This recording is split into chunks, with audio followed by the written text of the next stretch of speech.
தமிழ்நாடு கலை இலக்கிய பெருமன்றம், இந்துஸ்தான் கலை அறிவியல் கல்லூரி, தமிழ் துறையும் இணைந்து நடத்திய கல்லூரி மாணவர்களுக்கான இலக்கிய போட்டியில் சிறந்த படைப்புகளுக்கு விருது வழங்கி கௌரவிக்கப்பட்டது.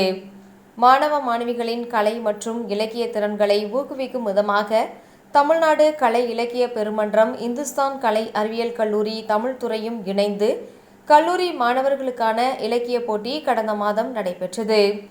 கவிதை, ஓவியம், பேச்சு உள்ளிட்ட திறன்களில் பல்வேறு தலைப்புகளான போட்டிகளும், மாணவர்கள் தங்களது தனி திறன்களை வெளிப்படுத்தும் விதமாக ஓரால் நாடகமும் நடைபெற்றது. இளம் தலைமுறை மாணவர்களின் இலக்கிய திறன்களை ஊக்குவிக்கும் விதமாக நடைபெற்ற இதில் கோவை மாவட்டத்திற்கு உட்பட்ட பல்வேறு கல்லூரிகளில் இருந்தும் மாணவ மாணவிகள் ஆர்வமுடன் கலந்து கொண்டனர். இந்நிலையில் இதில் சிறந்த படைப்புகளை வெளிப்படுத்திய மாணவ மாணவிகளுக்கு பரிசுகள் வழங்கும் விழா இந்துஸ்தான் கலை அறிவியல் கல்லூரி வளாக அரங்கில் நடைபெற்றது.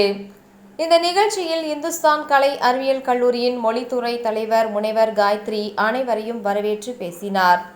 நளினி வெள்ளையங்காட்டான் சமூக நல அறக்கட்டளையின் நிர்வாகிகள் சித்ரா, ராஜேஸ்வரி, பாவலார் கோமகன் நினைவு அறக்கட்டளை ஷீலா கோமகன், சீனிவாசன் பாக்கியம் நினைவு அறக்கட்டளை ஜனார்த்தன், ஏர்டெக் எக்யூப்மெண்ட்ஸ் நஜிமுதீன், பாலதண்டாயுதம் இரத்த தான இயக்கம் மௌனசாமி, இஸ்காப் மாநில துணைத் தலைவர் சூலூர் சுப்பிரமணியன், தமிழ்நாடு கலை இலக்கிய பெருமன்றம் மாநில செயற்குழு உறுப்பினர் எழுத்தாளர் பாலச்சந்திரன், குணசேகர் ஆகியோர் முன்னிலை வகித்தனர்.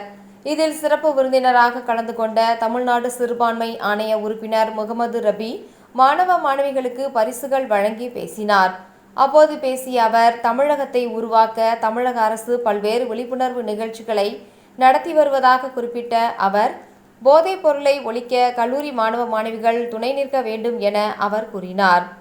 நிகழ்ச்சியில் தமிழ்நாடு கலை இலக்கிய பெருமன்ற துணைத் தலைவர் கவிஞர் கண்மணி ராசா சிறப்புரை ஆற்றினார்.